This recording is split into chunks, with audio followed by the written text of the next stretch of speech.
a fundamental part of the MAPS approach is that we provide research and leading to robust evidence, but that this goes through facilitated stakeholder processes in which certainly government is part of, but very much both civil society and business are part of what we call scenario building teams.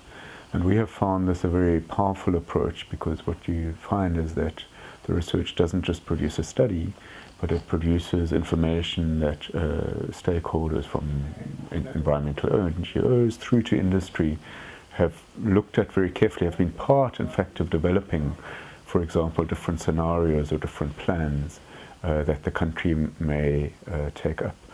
At the end of the day, of course, it is governments that decide what the country will do, but governments also are, I think, feel greater confidence if they already know what key stakeholders in their countries will think about a particular contribution or commitment that a country is putting forward.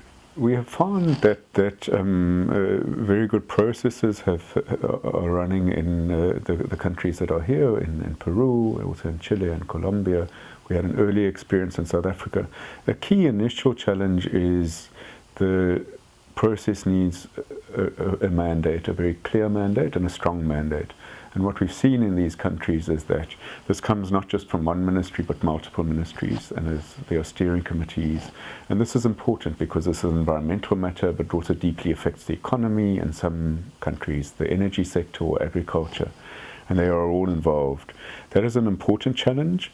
Then we go through a process that we generally found that, of course, there are many issues of detail where there is a lot of debate, but generally speaking, we find that through the MAPS approach, people grow into a scenario where they really establish a common purpose and that is quite ambitious in terms of what the country can do, but also, of course, because it's happening in the country, is very mindful of what the country's development priorities are, what other considerations there are.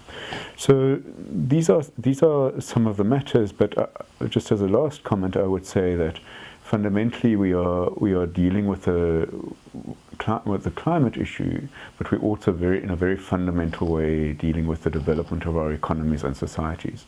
And this is a big thing. This is not this is a big change that doesn't happen quickly. Essentially, we had an experience from South Africa that we shared, which we called the long-term mitigation scenarios, and it was this approach that I've outlined of a mandated stakeholder research kind of a process. And the three countries have now gone through similar processes, but of course also different, because each country is different. But I think as MAPS International, what we have been doing is sharing that experience, coming together, saying this is how we've done it, and then playing a collaborative role. We don't, for example, as a researcher, I do no research in Peru. It is Peruvians who must do that.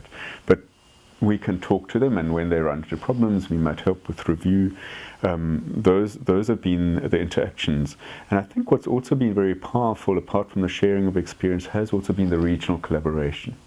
So since we are here in Latin America, between these three countries and also others, I think it's been very powerful for countries to understand that not only has South Africa done this before, but other countries in their neighborhood are also going through a similar process, and that's been helpful.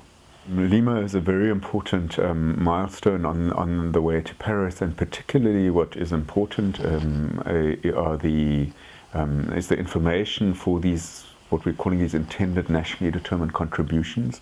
That is a very critical decision that needs to be taken in Lima, together with, and we see this as one thing, the elements of the 2015 agreement itself. Now, at this stage in Lima, those are the elements of that agreement. That agreement is to be reached in Paris in 2015. But those are two of the taking clear decisions that advance us towards a new climate agreement. It's critical that Lima is a success.